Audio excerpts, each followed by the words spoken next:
আসসালামু আলাইকুম। আজকে মানব শরীরতত্ত্বের সমন্বয় ও নিয়ন্ত্রণ অধ্যায়ের পর্ব 2 শুরু করতে যাচ্ছি। মানব সংবেদী অঙ্গ বা হিউম্যান সেন্সরি অর্গানস, চোখ। আচ্ছা, প্রথমে আমাদের জানতে হবে চোখ মানব সংবেদী অঙ্গ কোনগুলো।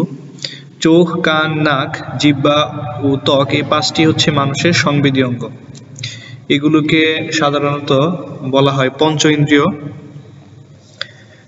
আচ্ছা, প্রথমে আমরা চোখ সম্পর্কে জানি যে মানুষের চোখ এমন একটি সংবেদী অঙ্গ যা আলোকের মাধ্যমে দৃষ্টি সঞ্চার করে। মানুষের চোখ দুটি মাথার দুপাশে বহির্কর্ণ ও নাসারন্ধ্রের প্রায় মধ্যবর্তী অংশে অবস্থিত। চোখ গোল অক্ষিগুলোকে গঠিত। কয়েকটি আনুষঙ্গিক অঙ্গ ও চোখের সাথে জড়িত। চোখের মাত্র 6 ভাগের 1 ভাগ বাইরে উন্মোচিত, আর বাকি 6 ভাগের 5 ভাগ কোটরের ভিতরে অবস্থান করে। চোখের পর্দায় অবস্থিত ক্ষুদ্র ক্ষুদ্র গ্রন্থি থেকে ক্ষরিত রসে চোখ সিক্ত থাকে। মানুষের চোখের বিভিন্ন অংশকে প্রধানত দুটি ভাগে ভাগ করা হয়েছে। তাহলে দেখো যে মানুষের যে চোখ সেটাকে প্রধানত দুটি ভাগে ভাগ করা হয়েছে। একটা হচ্ছে অক্ষিগোলক বা আইবল এবং আনুষঙ্গিক অংশ বা অ্যাক্সেসরি পার্টস। এই অক্ষিগোলক আবার তিনটা ভাগে ভাগ করা হয়েছে: স্তর, লেন্স আর হচ্ছে প্রকোষ্ঠ। এই স্তর হচ্ছে আবার তিনটা স্তর: স্ক্লেরা, করয়েড আর হচ্ছে রেটিনা। দেখো এখানে যে স্ক্লেরা, করয়েড আর হচ্ছে রেটিনা, তিনটা স্তর। সবচেয়ে ভিতরের স্তর হচ্ছে রেটিনা, মাঝখানেরটা হচ্ছে করয়েড, তারপরে বাইরের স্তরটাকে স্ক্লেরা বলা হয়। এই করয়েড হচ্ছে আবার কিছু অংশ নিয়ে গঠিত, যেরকম ciliary body, suspensory ligament, iris, pupil ইত্যাদি।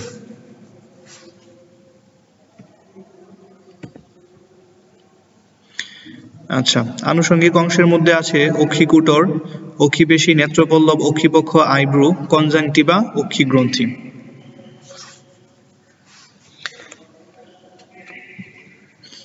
এখন আসে অক্ষিগোলক। মানুষের চোখ দেখতে গোল বলের মতো হয় অক্ষিগোলক নামে পরিচিত। প্রত্যেক গোলক তিনটি প্রধান অংশে নিয়ে গঠিত: অক্ষিগোলকের লেন্স, অক্ষিগোলকের স্তর এবং প্রকোষ্ঠ। এই তিনটা অংশ নিয়ে প্রধানত অক্ষিগোলকটা গঠিত।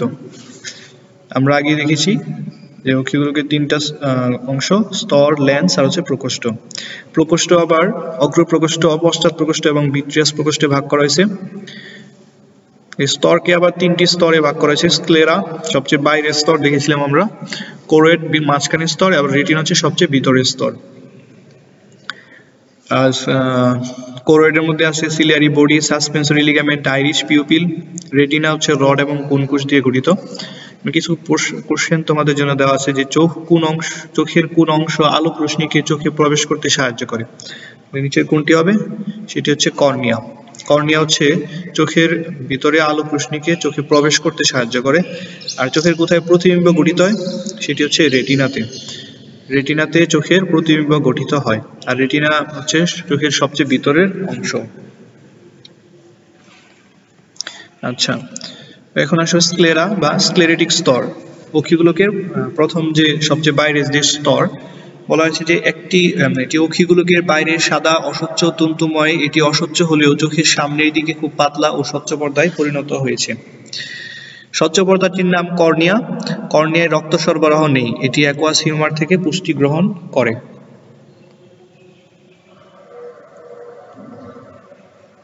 আইরিশের উপরের অংশ ছাড়া স্ক্লেরার সম্মুখে সাদা অংশে একটি পাতলা স্বচ্ছ পর্দা বা কনজাংটিভায় আবৃত থাকে। পর্দাটি স্ক্লেরা ও কর্নিয়ার সংযোগস্থল পর্যন্ত আবৃত করে এবং চোখের পাতার ভিতরেও বিস্তৃত থাকে। কনজাংটিভা কর্নিয়াকে আবৃত করে না। স্ক্লেরার কাজ হচ্ছে স্ক্লেরা চোখের আকৃতি বজায় রাখে, চোখকে সংরক্ষণ করে ও পেশি সংযুক্ত রাখে। চোখকে ধুলাবালি ও জীবাণু থেকে রক্ষা করে। চোখের সম্মুখতল কনজাংটিভা চোখের সম্মুখতল আর্দ্র ও পিচ্ছিল রাখে। এখন আসো করয়েড। এটি হচ্ছে স্ক্লেরার নিচে অবস্থিত রক্তবাহিকা সমৃদ্ধ মেলানিন রঞ্জকে রঞ্জিত। তাহলে এটা মনে রাখতে হবে, মেলানিন রঞ্জকে রঞ্জিত কোন স্তর? সেটি হচ্ছে স্ক্লেরা। করয়েডটা হচ্ছে মেলানিন রঞ্জকে রঞ্জিত থাকা, এটি কালো দেখায়। এর অংশগুলো হচ্ছে আইরিশ, পিউপিল এবং সিলিয়ারি বডি এবং সাসপেন্সরি লিগামেন্ট। আইরিশ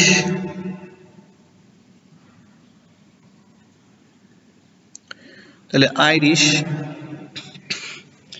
কর্নিয়ার ঠিক পিছনে চোখের উন্মুক্ত অংশে কোরোয়েড স্তরটি স্ক্লেরা থেকে বিচ্ছিন্ন হয়ে একটি বৃত্তাকার থালার মতো যে অংশ গঠন করে সেটি হচ্ছে আইরিশ। দু ধরনের অনিচ্ছিক পেশি দিয়ে আইরিশ গঠিত। লেন্সে পরিমিত কাজ হচ্ছে লেন্সে পরিমিত আলো প্রবেশের জন্য আইরিশ পেশির সংকুচন প্রসারণ ঘটিয়ে পিউপিলকে ছোট বড় করা হচ্ছে আইরিশের কাজ। আইরিশের কাজ পড়বা।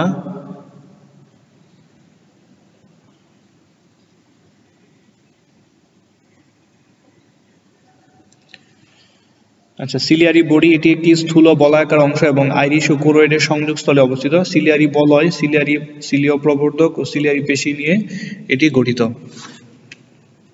সিলিয়ারি পেশিগুলোর কাজ হচ্ছে লেন্সের আকৃতি পরিবর্তন করে উপযোজন ক্রিয়ায় অংশ নেয় এবং সিলিয়ারি বডি অ্যাকুয়াস হিউমার উৎপন্ন করে। সিলিয়ারি বডিটা অ্যাকুয়াস হিউমার উৎপন্ন করে। তারপর সাসপেন্সরি লিগামেন্ট। সাসপেন্সরি লিগামেন্ট হচ্ছে লেন্সের চতুর্দিকে বেষ্টনকারী লিগামেন্টকে সাসপেন্সরি লিগামেন্ট, এই যে লেন্সের চতুর্দিকে যে বেষ্টনকারী লিগামেন্টগুলি আছে ফিতা সদৃশ দৃঢ় ও নমনীয় তন্তু যোজক টিস্যু সাসপেন্সরি লিগামেন্ট বলে। এগুলোকে এর অপর প্রান্ত সিলিয়ারি বডির সাথে যুক্ত থাকে। এর কাজ হচ্ছে সাসপেন্সরি লিগামেন্টের সাহায্যে লেন্সটি যথাস্থানে অবস্থান করে এবং সিলিয়ারি বডির সাথে সংযুক্ত থাকে। তারপর আসে পিউপিল। পিউপিল হচ্ছে আইরিশের কেন্দ্রে অবস্থান করে। এই যে দেখো, পিউপিলটা হচ্ছে একবারে আইরিশের কেন্দ্রে অবস্থান করে এবং বৃত্তাকার ওরীয় পেশিতে বেষ্টিত একটি ছোট ছিদ্র বিশেষ। আলোকের তীব্রতা অনুযায়ী আইরিশের ওরীয় ও বৃত্তাকার পেশির সংকুচন প্রসারণ এর মাধ্যমে পিউপিলটি প্রয়োজন মতো ছোট বড় করা যায়। ওরীয় পেশি সংকুচিত হলে পিউপিলটা প্রসারিত হবে। যে ওরীয় পেশিগুলো আছে এগুলা সংকুচিত হলে পিউপিলটা প্রসারিত হবে এবং বৃত্তাকার পেশির সংকুচনে পিউপিল সংকুচিত হবে। এখন আসে রেটিনা। রেটিনা হচ্ছে অক্ষিগোলকের প্রাচীরের সর্বাপেক্ষা ভিতরের স্তর এবং একমাত্র আলোক সংবেদী অংশ। রেটিনায় দু ধরনের। এটির 10টি উপস্তরে গঠিত। বাইরের কোরোয়েড সংলগ্ন স্তরটি রঞ্জক পদার্থ বিশিষ্ট আলোক সংবেদী কোষস্তরে নির্মিত। চোখের সামনের দিকে রেটিনা সিলিয়ারি অঙ্গ পর্যন্ত বিস্তৃত। রেটিনার একটি স্থানে অপটিক স্নায়ু প্রবেশ করে। রেটিনায় দু ধরনের আলোক সংবেদী কোষ আছে। সেটি হচ্ছে একটা হচ্ছে রড কোষ এবং অন্যটি হচ্ছে কোন কোষ। রড কোষগুলো বাইরের খণ্ড রড আকৃতির। এই যে রড কোষগুলো দেখতে পাচ্ছ, রড কোষ রড আকৃতির। রড কোষগুলোর বাইরের খণ্ড রড আকৃতির। এতে রডোপসিন নামক আলোক সংবেদী রঞ্জক পদার্থ থাকে। রডোপসিন নামক আলোক সংবেদী রঞ্জক পদার্থ থাকে ও ভিটামিন এ থাকে। রড কোষে ভিটামিন এ থাকে। কোনগুলোর বাইরের খণ্ড কোণাকার এবং এতে আয়োডোপসিন নামক এক ধরনের আলোক সংবেদী রঞ্জক পদার্থ উপস্থিত। কোনগুলো কোণাকৃতির। কোন কোষগুলো কি আকৃতির? কোণাকৃতির। তাহলে এগুলো হচ্ছে কোন কোষ। এই যে দেখো, এই যে কোন কোষ, এগুলো হচ্ছে কোণাকৃতির। এছাড়া ফটোপসিন নামক প্রোটিন সমৃদ্ধ। এই কোন কোষগুলো হচ্ছে ফটোপসিন নামক প্রোটিন সমৃদ্ধ। চোখে রড কোষের সংখ্যা 12 কোটি থেকে 50 লক্ষ। অন্যদিকে কোন কোষের সংখ্যা 60 থেকে 70 লক্ষ। কোন কোষগুলো উজ্জ্বল আলো ও রঙিন বস্তু দর্শনের জন্য এবং ছবির সঠিক বিশ্লেষণের জন্য উপযোগী। রড কোষগুলো অনুজ্জ্বল আলোতে বা ডিম লাইট দর্শনের উপযোগী।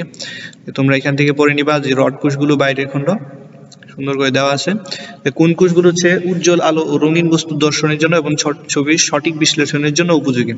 কিন্তু রড কোষগুলি দেখো, এটা হচ্ছে অনুজ্জ্বল আলোতে অর্থাৎ রাতের দর্শনের জন্য রড কোষ ব্যবহৃত হয়।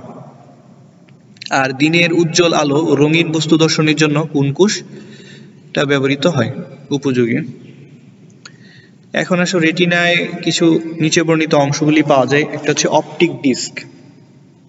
অক্ষিগুলোকে যে বিন্দুতে নিউরনের অ্যাক্সনগুলো মিলিত হয়ে অপটিক স্নায়ু গঠন করে তাকে অপটিক ডিস্ক বলে।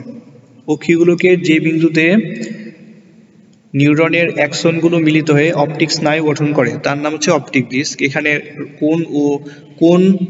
এখানে কোনো রড ও কোন কোষ না থাকা এটি আলোক সংবেদী নয়, তাই একে অন্ধবিন্দু বা ব্লাইন্ড স্পটও বলা হয়। তাহলে এই অপটিক ডিস্ককে ব্লাইন্ড স্পট বলা হয়। এখানে কোনো রড এবং কোন কোষ থাকে না। ম্যাকুলা লুটিয়া হচ্ছে অপটিক ডিস্কের উপরের দিকে একটা ডিম্বাকার ও হলদে অঞ্চল থাকে, একে ম্যাকুলা লুটিয়া বলে। এর কেন্দ্রে ছোট একটি গর্ত বা পিট থাকে যার নাম ফোবিয়া সেন্ট্রালিস বা পিতবিন্দু। এই অংশে কিছু সংখ্যক রড কোষ কিন্তু প্রচুর কোন কোষ দেখা যায়। এই জন্য এর নাম হচ্ছে, এখানে সবচেয়ে বেশি আলো প্রতিফলিত হয়, এই অংশটাকে এই জন্য বলা হয় ফোবিয়া সেন্ট্রালিস বা পিতবিন্দু। অপটিক স্নায়ু। রেটিনা স্তরে গ্যাংলিয়ন সমৃদ্ধ নিউরনের অ্যাক্সনগুলো একত্রিত হয়ে অপটিক স্নায়ু গঠন করে। রেটিনায় সৃষ্ট প্রতিবিম্ব অপটিক স্নায়ুর মাধ্যমে মস্তিষ্কে পৌঁছায়। এখন আসো লেন্স। পিউপিলের পিছনে অবস্থিত স্থিতিস্থাপক ও দ্বিউত্তল চাকতির মতো অংশকে লেন্স বলে। লেন্সে কোনো ধরনের রক্ত সরবরাহ নেই। তাহলে মনে রাখতে হবে এটা হচ্ছে স্থিতিস্থাপক দ্বিউত্তল চাকতির মতো অংশ। লেন্সে এবং আর কোনটাতে জানি ছিল না রক্ত সরবরাহ? কর্নিয়াতে, তাই না? কর্নিয়া এবং লেন্সে মনে রাখবা যে কর্নিয়া প্লাস হচ্ছে লেন্সে কোনো ধরনের রক্ত সরবরাহ নেই।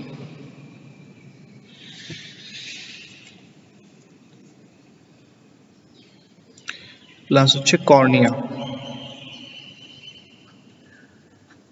কর্নিয়া এবং লেন্সে কোনো ধরনের রক্ত সরবরাহ নেই।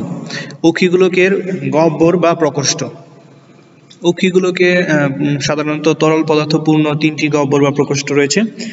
প্রথমটিকে অগ্র প্রকোষ্ঠ, মাঝখানে শেষেরটিকে পশ্চাৎ প্রকোষ্ঠ এবং তারপর হচ্ছে ভিট্রিয়াস প্রকোষ্ঠ। এই তিনটা প্রকোষ্ঠ থাকে।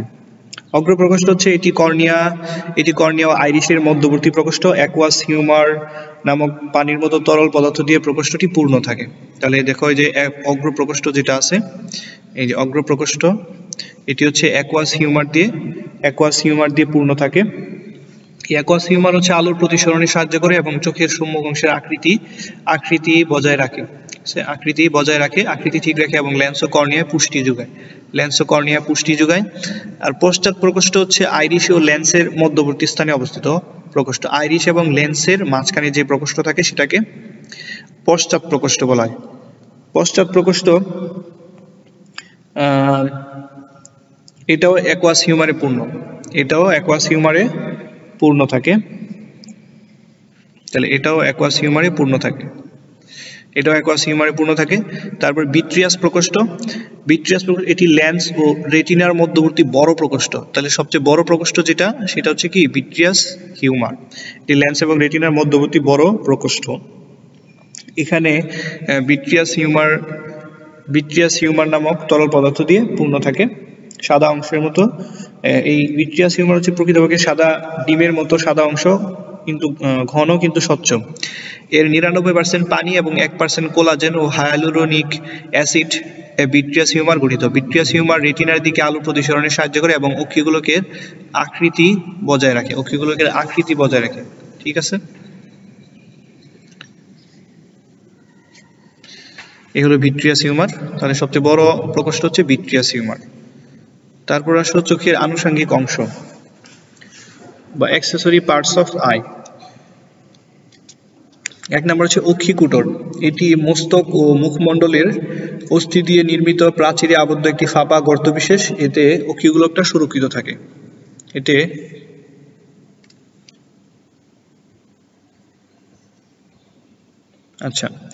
তাহলে এতে অক্ষিগোলকটা সুরক্ষিত থাকে। অক্ষিগোলক সুরক্ষিত থাকে। তারপর আসো অক্ষিপেশি। অক্ষিকুটরে মানে দুই শ্রেণীর পেশি থাকে, একটা হচ্ছে এক্সট্রিনসিক এবং ইন্ট্রিনসিক পেশি থাকে, অর্থাৎ এক্সট্রাকুলার আর হচ্ছে ইন্ট্রাকুলার। যেসব পেশি অক্ষিগোলকের বাইরের দিকে অবস্থান করে তাদেরকে এক্সট্রিনসিক পেশি বলে, এবং অপরদিকে যেসব পেশি অক্ষিগোলকের অভ্যন্তরে থাকে তাদের বলা হয় ইন্ট্রিনসিক পেশি। সিলিয়ারি পেশি, আইরিশের পেশি ইত্যাদি ইন্ট্রিনসিক পেশির উদাহরণ। সিলিয়ারি পেশি আর হচ্ছে আইরিশ পেশি। প্রতিটি অক্ষিগোলকের বাইরের দিকে 6টি করে এক্সট্রিনসিক পেশি থাকে এবং এর মধ্যে 4টি রেকটাস এবং 2টি হচ্ছে অবলিক। এসব পেশিতে করোটিড স্নায়ু বিস্তৃত থাকে। পেশিগুলো অক্ষিগোলকের সঠিক স্থানে ধরে রাখতে সাহায্য করে। তাছাড়া অক্ষিগুলোকে বিভিন্ন দিকে ঘোরাতেও এই পেশিগুলো সাহায্য করে। তাহলে আমাদের বলছে এখানে আছে চারটি হচ্ছে কি, চারটি হচ্ছে রেকটাস আর দুইটি হচ্ছে অবলিক। চারটি দেখো, এই যে এই চারটি হচ্ছে রেকটাস আর এই দুইটি হচ্ছে অবলিক। ওকে,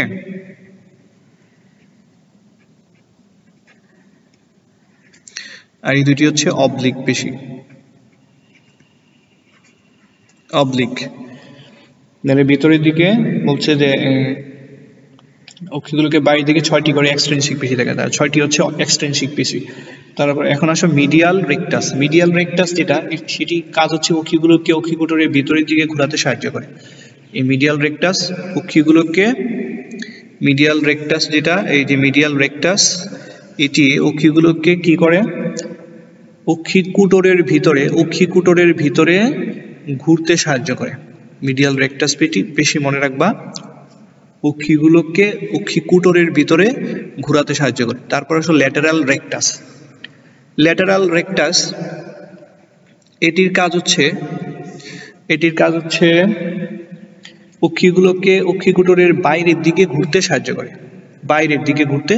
করে, ল্যাটেরাল রেকটাস। তারপর আসলে সুপিরিয়র রেকটাস।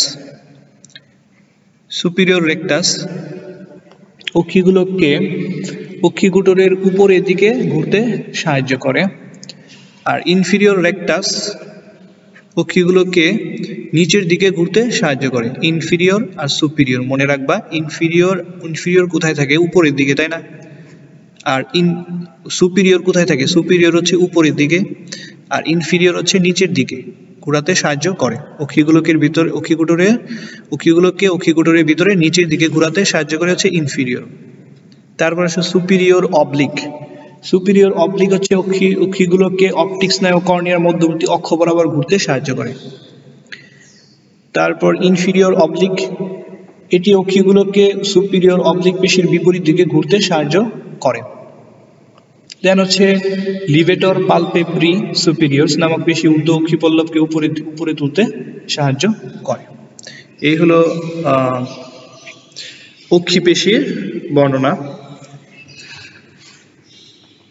তারপর অক্ষিপল্লব বা চোখের পাতা। প্রত্যেক চোখের উপরে ও নিচে লোমযুক্ত পেশিবহুল পাতার মতো দুটি পর্দা থাকে। আর উপরেরটি ঊর্ধ্ব অক্ষিপল্লব ও নিচেরটি নিম্ন অক্ষিপল্লব। এছাড়া আরো একটি অক্ষিপত্র রয়েছে যা উপ অক্ষিপল্লব বা নিকটেটিং পর্দা নামে পরিচিত। এটি মানুষের একটি লুপ্তপ্রায় নিষ্ক্রিয় ভেস্টিজিয়াল অর্গান হিসেবে উভয় চোখের ভেতরে কোনায় অবস্থিত এবং দেখতে লালচে রঙের মাংসপেশির মতো। অক্ষিপল্লব ধুলাবালি, তীব্র আলো বাতাস থেকে চোখকে রক্ষা করে। অক্ষিপল্লবটা কি করে? ধুলাবালি, ঝড় বাতাস এগুলো থেকে চোখকে রক্ষা করে। অক্ষিপল্লব বা চোখের পাতা।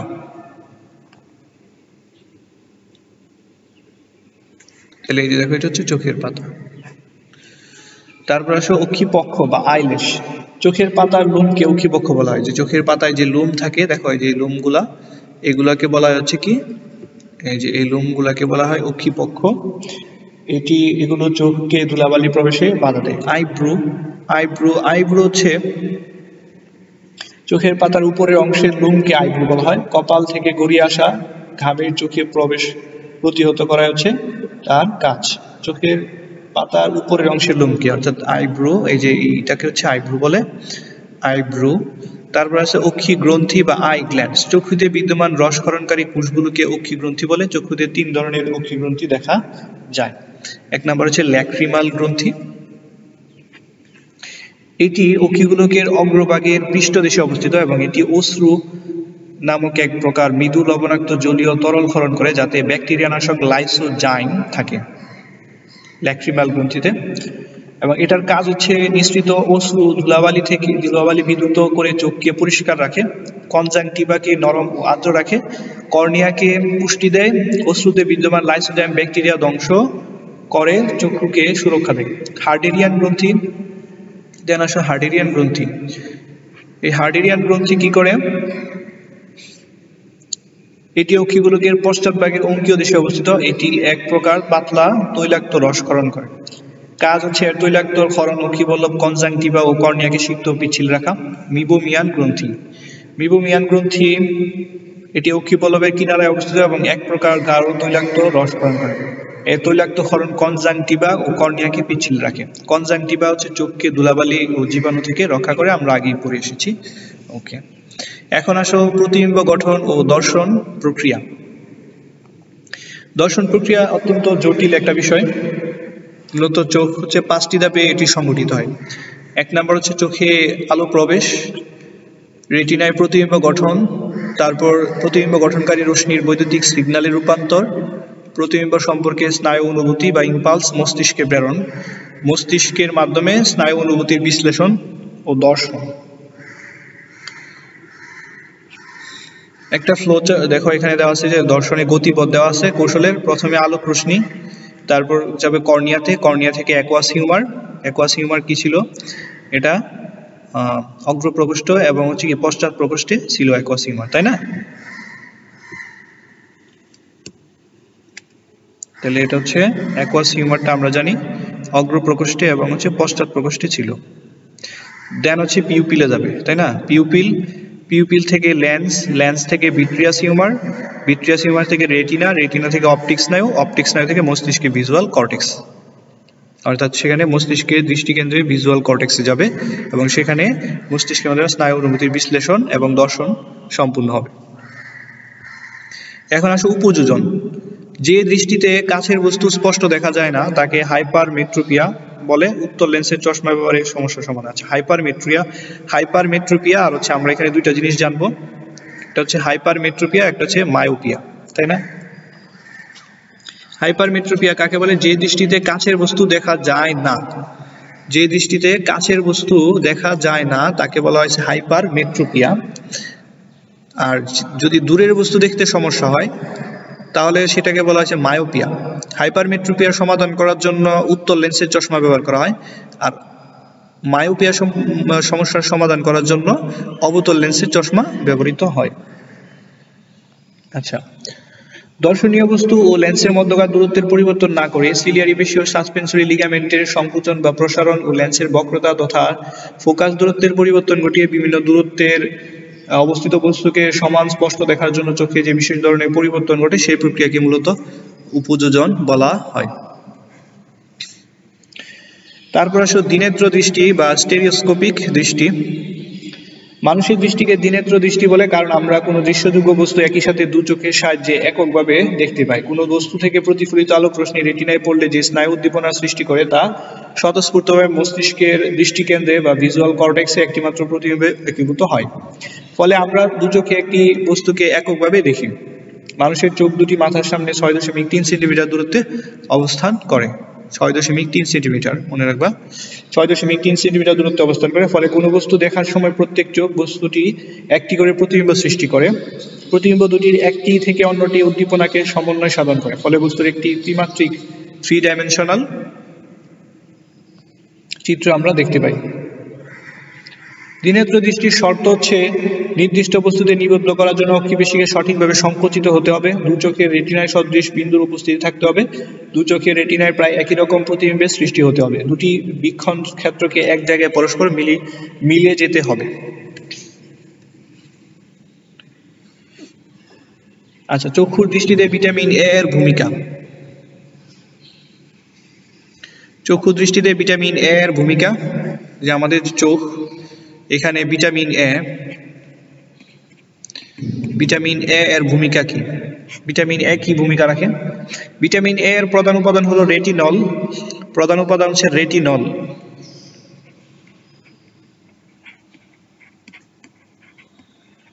রেটিনল এটি রড ও কোন কোষগুলোর আলোক সংবেদী রোডোপসিন ও আয়োডোপসিন রঞ্জকের গঠনে অংশ নেয়। ভিটামিন এ এর অভাবে এসব রঞ্জকের ঘাটতি তৈরি হয়, ফলে মানুষের দৃষ্টিশক্তি হ্রাস পায় এবং রাতকানা রোগ বা নাইট ব্লাইন্ডনেস আর নিকটোলোপিয়া রোগ হয়। তাহলে ভিটামিন এ এর অভাবে কি হয়? নিকটোলোপিয়া রোগ হয় অথবা নাইট ব্লাইন্ডনেস, নিকটোলোপিয়া।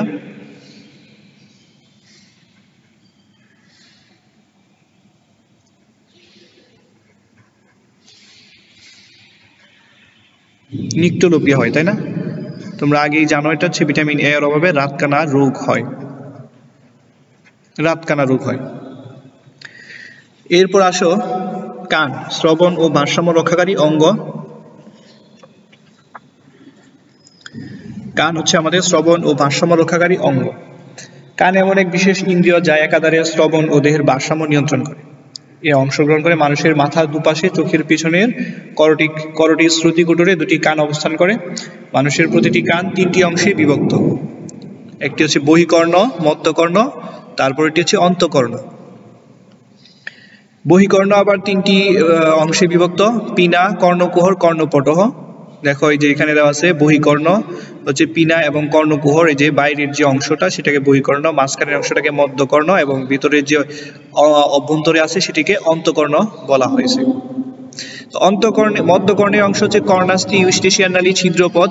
আবার কর্ণাস্থি হচ্ছে তিনটি, দেখো মেলিয়াস, ইনকাস, স্টেপিস। আমরা এগুলো সম্পর্কে সামনে বিস্তারিত জানবো। তারপর ছিদ্রপথের মধ্যে দুইটা ছিদ্রপথ আছে, একটা ফেনেস্ট্রা ওভালিস এবং ফেনেস্ট্রা রোটান্ডা। এই যে দেখো দুইটা ছিদ্র, একটা ফেনেস্ট্রা ওভালিস আর নিচেরটি হচ্ছে ফেনেস্ট্রা রোটান্ডা। তারপর আছে অন্তকর্ণ। অন্তকর্ণে আছে ইউট্রিকুলাস এবং স্যাকুলাস। ইউট্রিকুলাস, এই যে স্যাকুলাস হচ্ছে এটা, আর ইউট্রিকুলাস হচ্ছে উপরেরটা। ইউট্রিকুলাস আর স্যাকুলাস, তাহলে এগুলো সম্পর্কে চলো বিস্তারিত জানি। বহিকর্ণ, বাইরের দিক থেকে এটি কানের প্রথম ভাগ এবং নিম্নোক্ত তিনটি অংশ নিয়ে গঠিত। এক নম্বর হচ্ছে পিনা বা অরিকল বা কর্ণছত্র। পিনা,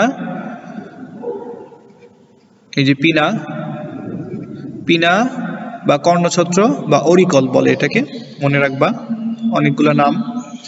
এটি মাথার দুপাশে অবস্থিত তরুণাস্থি নির্মিত কানের বাইরে প্রসারিত ও লোমশ অংশ। শব্দ তরঙ্গ সংগ্রহ ও কেন্দ্রীভূত করে বহি অডিটরি মিটাস বা কর্ণকুহরে প্রেরণ করা হচ্ছে কি তার কাজ। তারপর আসে বহি অডিটরি মিটাস বা কর্ণকুহর, এর আরেক নাম বহি অডিটরি, এক্সটার্নাল অডিটরি মিটাস, এটাও মনে রাখবা। পিনার কেন্দ্রে কানের বহিঃছিদ্র থেকে যে সরু নালীপথ কানের টিম্পেনিক পর্দা পর্যন্ত, এই যে দেখো টিম্পেনিক পর্দা, এটা হচ্ছে টিম্পেনিক। এই যে দেখো কর্ণকুহর, কানের যে একটা পর্দা থাকে সেই পর্দাকে টিম্পেনিক পর্দা বলে। তাহলে এই যে সরু নালীপথ বিস্তৃত, তার নাম হচ্ছে বহি অডিটরি মিটাস। এটি টিম্পেনিক পর্দার অনুকূল উষ্ণতা ও আর্দ্রতা বজায় রাখে। তারপর আসলে টিম্পেনিক পর্দা, তাহলে কানে একটা পর্দা থাকে তাই না, আমরা জানি।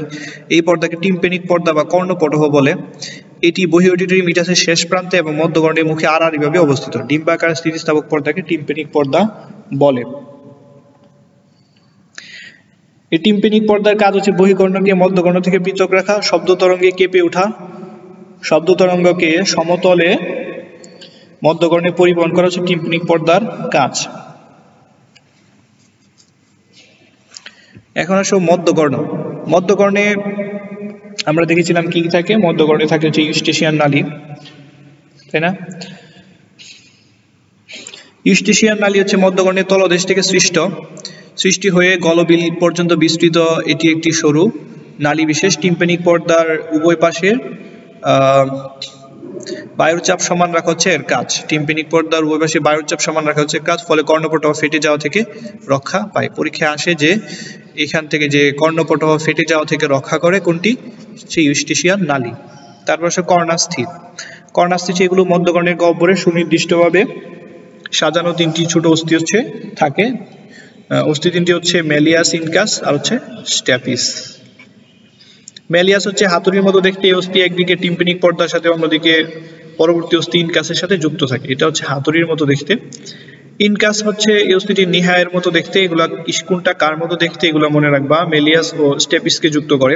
স্ট্যাপিস হচ্ছে এই অস্থিটি দেখতে ঘোড়ার জিনের পাদানির মতো, ঘোড়া জিনের পাদানির মতো ত্রিকোণাকার। অস্থিটি একদিকে ইনকাসের সাথে এবং অন্যদিকে ফেনেস্ট্রা ওভালিস নামে ছিদ্রের গায়ে অবস্থান করে। দেখো এখানে ফিগারে দেওয়া আছে মেলিয়াস, ইনকাস আর হচ্ছে স্ট্যাপিস, ঘোড়া জিনের পাদানির মতো। স্ট্যাপিসের কাজ হচ্ছে কি করা, অস্থিগুলো বহিকর্ণের টিম্পেনিক পর্দাস থেকে শব্দ তরঙ্গ অন্তকর্ণে পেরিলিম্ফে বহন করা। এখন আসো অন্তকর্ণ।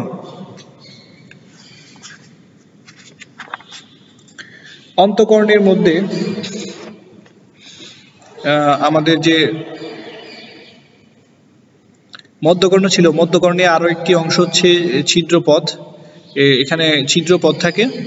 আমরা আগে দেখেছিলাম যে এখানে কানের মধ্যে দুইটা ছিদ্র ছিল, তাই না। কি কি ছিদ্র ছিল, ফেনেস্ট্রা ওভালিস আর হচ্ছে ফেনেস্ট্রা রোটান্ডা, তাই না। তাহলে উপরের দিকে ডিম্বাকার ছিদ্রকে ফেনেস্ট্রা ওভালিস বলা হয়। উপরের দিকে, যে উপরের দিকে ফেনেস্ট্রা, দেখো এই যে উপরের দিকে হচ্ছে ফেনেস্ট্রা ওভালিস আর ফেনেস্ট্রা রোটান্ডা হচ্ছে নিচের দিকে থাকে। ফেনেস্ট্রা ওভালিসের মাধ্যমে শব্দ মধ্যকর্ণ থেকে অন্তকর্ণে প্রবেশ করে, ওভালিসের মাধ্যমে মধ্যকর্ণ থেকে অন্তকর্ণে যায়। আর শব্দ তরঙ্গ ককলিয়া প্রবেশের পর অবশেষে ফেনেস্ট্রা রোটান্ডার মাধ্যমে বাইরে চলে আসে। এই যে মাঝখানে যে ফেনেস্ট্রা ওভালিস, মধ্যকর্ণ থেকে শব্দ অন্তকর্ণে গেল, আর অন্তকর্ণ থেকে ককলিয়ার মাধ্যমে হয়ে ফেনেস্ট্রা রোটান্ডা দিয়ে আবার বেরিয়ে আসলো। বুঝতে পারছো? আচ্ছা, তারপর অন্তকর্ণের প্রধান অংশ হচ্ছে মেমব্রেনাস ল্যাবিরিন্থ। আমাদের অন্তকর্ণের প্রধান অংশ হচ্ছে মেমব্রেনাস ল্যাবিরিন্থ। এটি নামক একটি জটিল গঠন, এর অভ্যন্তরে এন্ডোলিফ নামক তরল পদার্থ থাকে। এই অস্থিময় ল্যাবিরিন্থ দ্বারা মেমব্রেনাস ল্যাবিরিন্থ পরিবেষ্টিত থাকে। দুই ল্যাবিরিন্থের মধ্যবর্তী স্থানকে পেরিলিম্ফে তরলপূর্ণ থাকে। মেমব্রেনাস ল্যাবিরিন্থ ভারসাম্য ও শ্রবণের অঙ্গ নিয়ে গঠিত। তাহলে ভারসাম্য অঙ্গ দেখো, ভারসাম্য অঙ্গ হচ্ছে মানুষের ভারসাম্য অঙ্গকে ভেস্টিবিউলার অ্যাপারেটাস বলা হয়। এটি ইউট্রিকুলাস ও স্যাকুলাস নামক দুটি ছোট গহ্বর ও তিনটি অর্ধবৃত্তাকার নালী নিয়ে সমন্বয় গঠিত। ইউট্রিকুলাস ও স্যাকুলাস হচ্ছে কি থাকে, এন্ডোলিম্ফো নামক তরলে পূর্ণ থাকে। ইউট্রিকুলাস ও স্যাকুলাস। তাহলে আমাদের ভারসাম্য অঙ্গকে কি বলা হয়? ইউট্রিকুলাস আর হচ্ছে স্যাকুলাস, মনে রাখবা। আর শ্রবণ অঙ্গে হচ্ছে মানুষের শ্রবণের সাথে সংশ্লিষ্ট অঙ্গকে ককলিয়া বলে। শ্রবণের সাথে যে অংশটা সেটা হচ্ছে কি, সেটা হচ্ছে ককলিয়া, তাই না? ককলিয়া বলে এটাকে। উপরের যে এখানে ককলিয়া যে আছে, শ্রবণ অঙ্গ বা ককলিয়া আছে, সেটার মধ্যে আবার দেখো এই যে তিনটা অংশ থাকে। উপরে পেরিলিম্ফে পূর্ণ স্কেলা ভেস্টিবুলি, এবং মাঝে হচ্ছে এন্ডোলিম্ফে পূর্ণ স্কেলা মিডিয়া, এবং নিচে পেরিলিম্ফে পূর্ণ স্কেলা টিম্পেনি থাকে। এখন আসো শ্রবণ ও ভারসাম্য রক্ষায় কানের ভূমিকা। শ্রবণ ও ভারসাম্য রক্ষায় কানের ভূমিকা। প্রথমে হচ্ছে শ্রবণ কৌশল। শ্রবণ কৌশলটা কিভাবে হয়? পরিবেশের শব্দ তরঙ্গ পিনা দ্বারা গৃহীত হয়। তারপর সংগৃহীত শব্দ তরঙ্গ কর্ণকোরের মাধ্যমে দাবিত হয়ে টিম্পেনিক পর্দা বা কর্ণপট হয়ে আঘাত হানে। এর ফলে কর্ণপট স্পন্দিত হয়। এই স্পন্দন বা কম্পন মেলিয়াস ইনকাস ও স্টেপিস নির্মিত অস্থিমালার মাধ্যমে পরিবাহিত হয়ে ফেনেস্ট্রা ওভালিসের পর্দায় কম্পন সৃষ্টি করে। মধ্যকর্ণে অস্থিমালার লিভার ক্রিয়ায় পরিবাহিত শব্দ তরঙ্গের শক্তি প্রায় 20 গুণ বর্ধিত হয়ে স্কেলা ভেস্টিবুলি পেরিলিম্ফে সঞ্চারিত হয়। এর ফলে পেরিলিম্ফ তরঙ্গায়িত হয়ে রেসনার্স পর্দাকে আন্দোলিত করে। এই আন্দোলন দ্বারা স্কেলা মিডিয়ার এন্ডোলিম্ফকে তরঙ্গায়িত করে। এন্ডোলিম্ফে তরল বেসিলার পর্দায় কম্পন সৃষ্টি করে। এই কম্পন আবার স্কেলা টিম্পেনির পেরিলিম্ফে তরঙ্গায়িত করে।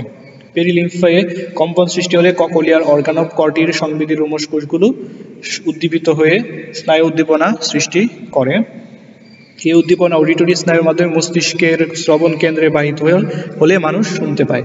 অতিরিক্ত শব্দ তরঙ্গ ফেনেস্ট্রা রোটান্ডার মাধ্যমে মধ্যকর্ণে ফিরে আসে এবং প্রশমিত হয়ে যায়। এখানে একটা শ্রবণ প্রক্রিয়ার গতিপথ দেওয়া হয়েছে। প্রথমে শব্দ তরঙ্গ পিনায় বাধা, কর্ণকুরে প্রবেশ, টিম্পেনিক পর্দায় কাঁপন, মধ্যকর্ণের স্টেপিস মেলিয়াস ইনকাস এগুলোতে যায়। তারপর fenestra ওভালিস, cochlea, পেরিলিম্ফো, এন্ডোলিম্ফো, organ of Corti, সংবেদী উত্তেজনা, স্নায়ু স্পন্দন মস্তিষ্কে প্রেরণ, তারপর হচ্ছে এই হচ্ছে শ্রবণ। ওকে, তারপর আসো ভারসাম্য রক্ষা কৌশল।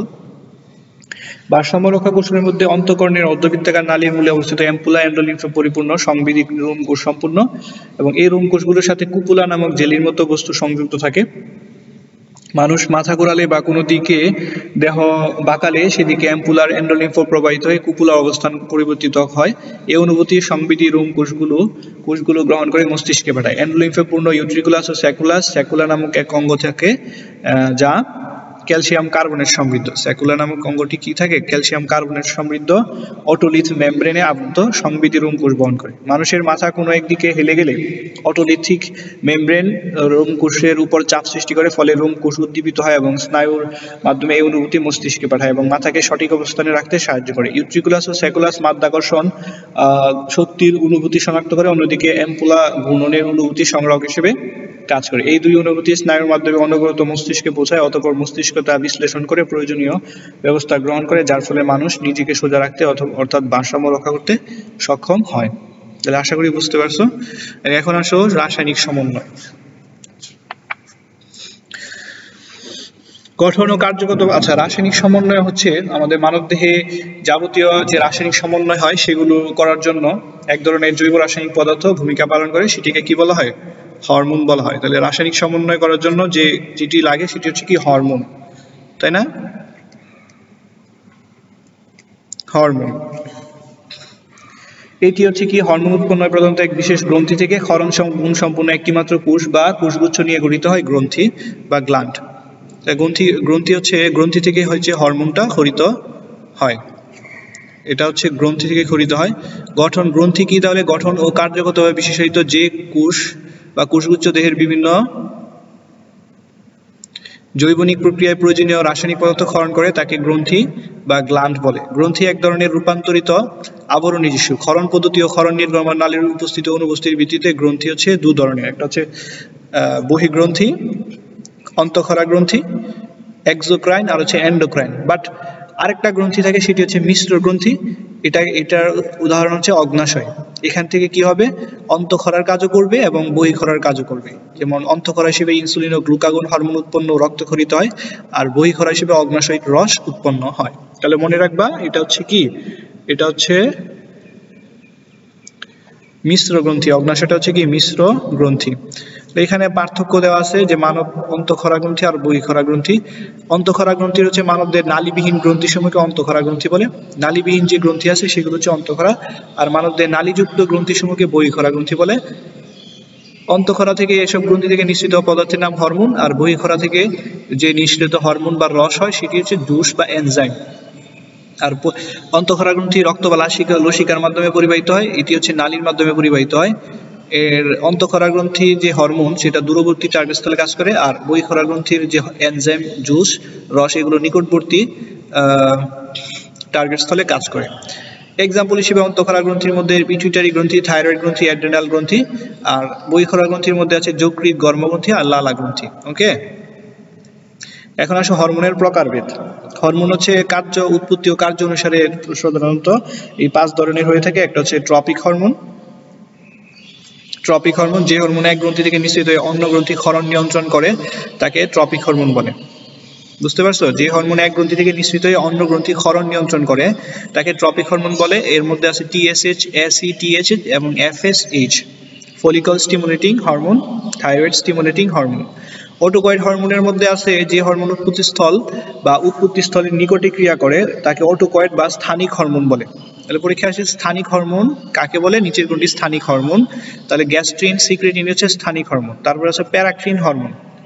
পরস্পর সংলগ্ন দুটি হরমোন ক্ষরণকারী কোষের একটির হরমোন যদি অপরটি ক্ষরণ নিয়ন্ত্রণ করে তবে তাকে প্যারাক্রিন হরমোন বলে।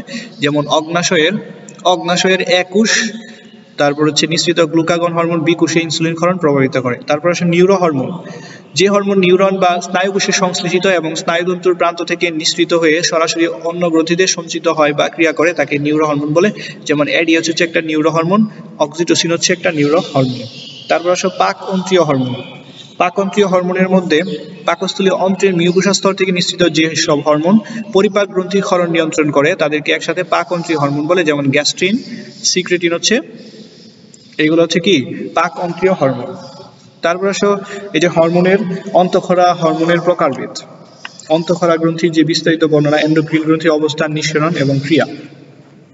অন্তঃক্ষরা গ্রন্থির মধ্যে প্রথমে যে গ্রন্থিটা আসে সেটি হচ্ছে কি, সেটি হচ্ছে পিটুইটারি গ্রন্থি। সবচেয়ে ইম্পর্টেন্ট গ্রন্থি হচ্ছে পিটুইটারি গ্রন্থি, মনে রাখবা। এই পিটুইটারি গ্রন্থিকে হরমোন সৃষ্টিকারী প্রধান গ্রন্থি বা প্রভু গ্রন্থি বলা হয়। পিটুইটারিকে বলা হয় প্রিন্সিপাল গ্ল্যান্ড বা master gland. Principal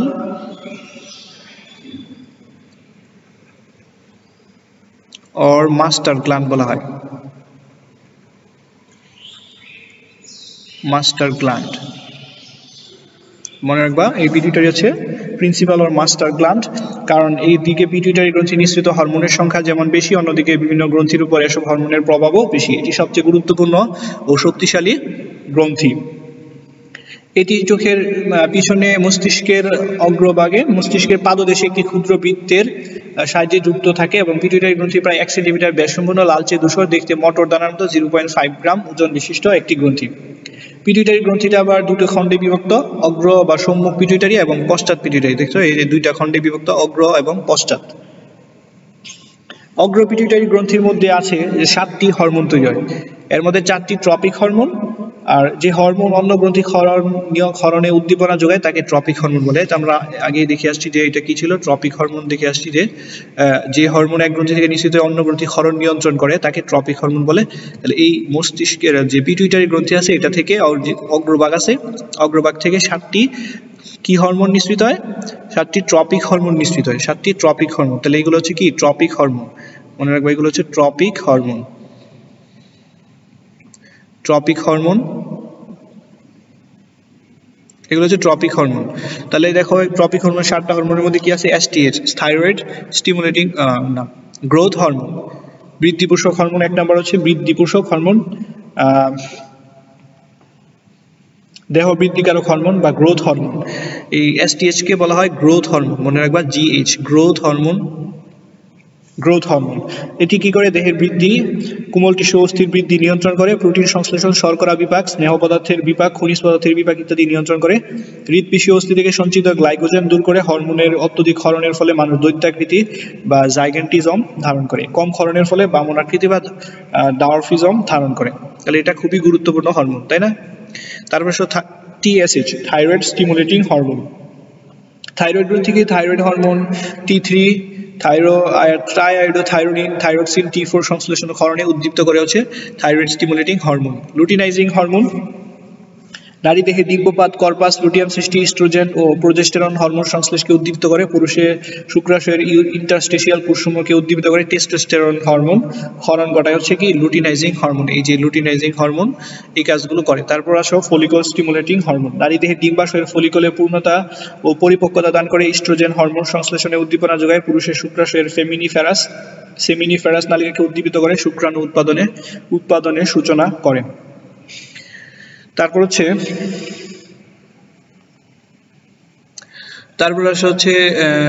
prolactin hormone, adrenocorticotropic hormone. এটি হচ্ছে অ্যাড্রিনাল কর্টেক্স থেকে গ্লুকোকর্টিকয়েড হরমোন ক্ষরণ উদ্দীপিত করে। প্রোল্যাকটিন হরমোন বা লুটিওট্রপিক হরমোন স্তনগ্রন্থি বৃদ্ধি, দুগ্ধ উৎপাদন, সন্তানের প্রতি বাৎসল্য ও পরিস্ফুটনের সময় রক্তকণিকা ও রক্তনালী সৃষ্টিতে অবদান রাখে। মেলানোসাইট স্টিমুলেটিং হরমোন, এই হরমোন মেলানোফোর কোষের বিস্তৃতি ঘটিয়ে ত্বক ও চুলের বর্ণ নিয়ন্ত্রণ করে।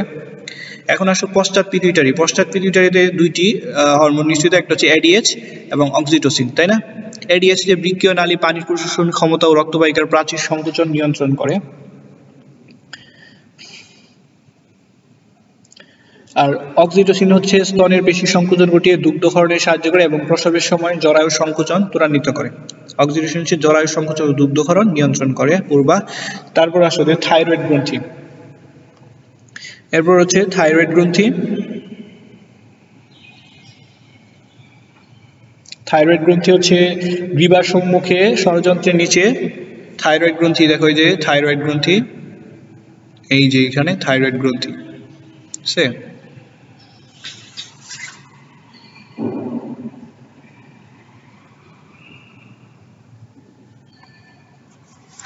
এটা হচ্ছে থাইরয়েড গ্রন্থি।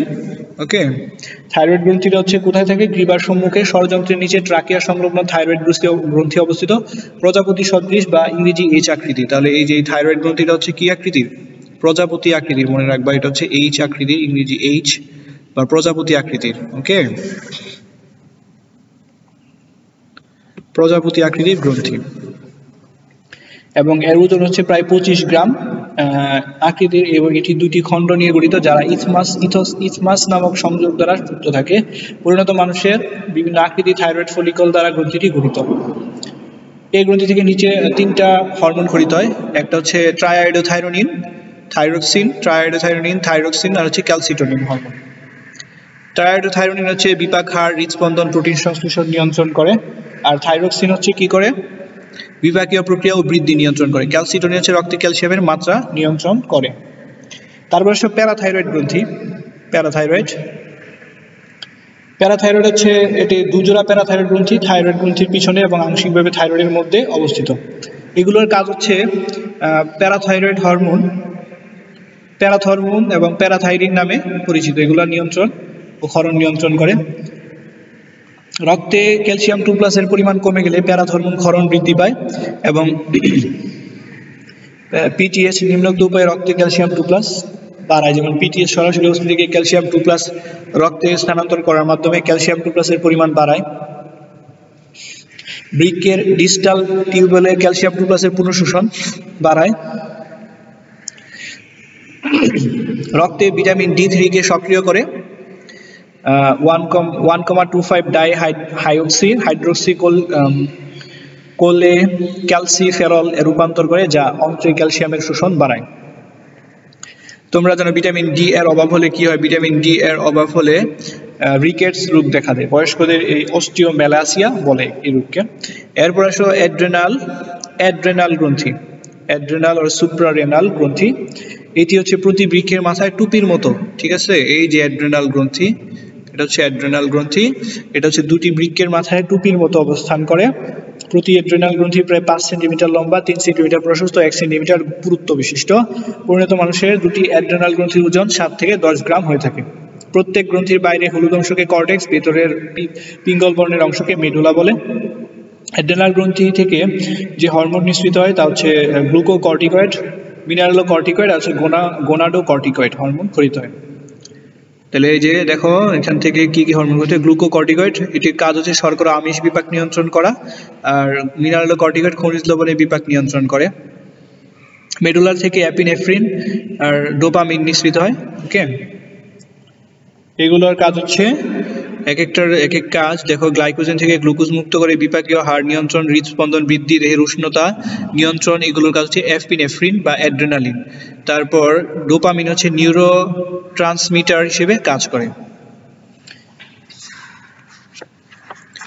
এখন আসা হচ্ছে থাইমাস গ্রন্থি। তাহলে এই যে থাইমাস গ্রন্থি, থাইমাস গ্রন্থি কি করে? থাইমাস গ্রন্থি হচ্ছে এটা হচ্ছে প্রোটিন জাতীয় হরমোন ক্ষরণ করে। এটি রক্তের লিম্ফোসাইটের সংখ্যা বৃদ্ধি করে, অ্যান্টিবডি উৎপাদনে সহায়তা করে, দেহের রোগ প্রতিরোধ ক্ষমতা বাড়ায়, শৈশবকালে কোষ বিভাজনে ত্বরান্বিত করে, দেহের দৈহিক বৃদ্ধি দ্রুততর করে। এখন আসলে ল্যাঙ্গারহান্সের অগ্নাশয়ের আইলেটস অফ ল্যাঙ্গারহান্স, অগ্নাশয়ের আইলেটস অফ ল্যাঙ্গারহান্স। এটি হচ্ছে বইখরা অংশের মধ্যে কিছু কোষ একত্রিত হয়ে বিক্ষিপ্ত ক্ষুদ্র ক্ষুদ্র দ্বীপের মতো কত কোষগুচ্ছ এক একটি অন্তঃখরা গ্রন্থি সৃষ্টি করে। এগুলো আইলেটস অফ ল্যাঙ্গারহান্স নামে পরিচিত। আবিষ্কারক পল ল্যাঙ্গারহান্স 1869 সালে এর নামকরণ করেন, তার নাম অনুসারে নামকরণ করা হয় আইলেটস অফ ল্যাঙ্গারহান্স। এখান থেকে 4 ধরনের কোষ খরিত হয়। আইলেটস অফ ল্যাঙ্গারহান্স থেকে 4 ধরনের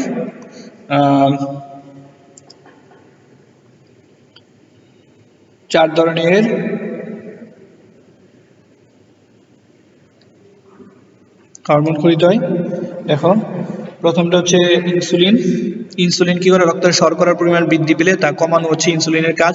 তারপর গ্লুকাগন, এটি যকৃতের গ্লাইকোজেন ভেঙে গ্লুকোজ উৎপাদনে সহায়তা করে। তারপর হচ্ছে রক্তের শর্করার মাত্রা বাড়ায়। গ্লুকাগনের কাজ হচ্ছে রক্তের শর্করার মাত্রা বাড়াবে। আর সোমাটোস্ট্যাটিন, এটি হচ্ছে গ্রোথ হরমোন। ইনসুলিন গ্লুকাগন বিরোধী হিসেবে কাজ করে, গ্রোথ বিরোধী হিসেবে এটি দেহের যথাযথ বৃদ্ধিতে সহায়তা করে। তারপর হচ্ছে প্যানক্রিয়াটিক পলিপেপটাইড হরমোন, এটি খাদ্য গ্রহণের পর খরিত হয়ে ক্ষুধা হ্রাস করে। এখন আসলে গোনাড বা জননাঙ্গ। শুক্রাশয় আর ডিম্বাশয় নামে দুটি গ্রন্থি থাকে। শুক্রাশয় থেকে টেস্টোস্টেরন নামক হরমোন খরিত হয়। এটি পুংজননতন্ত্রের বৃদ্ধি বিকাশে সহায়তা করে, শুক্রাণু উৎপাদন, স্পারমাটোজেনেসিস, আনুষঙ্গিক যৌনাঙ্গের বিকাশ সাধন করে। তারপরে ডিম্বাশয় কি করে? ডিম্বাশয় হচ্ছে ইস্ট্রোজেন ও প্রোজেস্টেরন ক্ষরণ করে। ইস্ট্রোজেন হচ্ছে রজচক্র স্তনের বৃদ্ধি নিয়ন্ত্রণ করে, অগ্রপিটুইটারি গ্রন্থি থেকে গোনাডোট্রপিক হরমোনের ক্ষরণ নিয়ন্ত্রণ করে, জরায়ু টিস্যুতে দ্রুত হারে আরএনএ সংশ্লেষণ ঘটায় এবং প্লাজমায় কোলেস্টেরল ও অন্যান্য লিপিডের পরিমাণ কমায়। প্রোজেস্টেরন হরমোনের ক্ষেত্রে জরায়ুর এন্ডোমেট্রিয়ামকে সুগঠিত করে, যা নিষিক্ত ডিম্বাণু ধারণের উপযুক্ত হয়। রজচক্র ডিম্বাণু উৎপাদন ও রুটিনাইজিং হরমোন তৈরিতে বাধা সৃষ্টি করে, ডিম্বাশয় চক্রে একাধিক ডিম্বাণু সৃষ্টি বাধাগ্রস্ত করে। তারপর তাহলে এই হলো আমাদের যে গ্রন্থিগুলো আছে, এগুলো তোমরা বিস্তারিত পড়বা।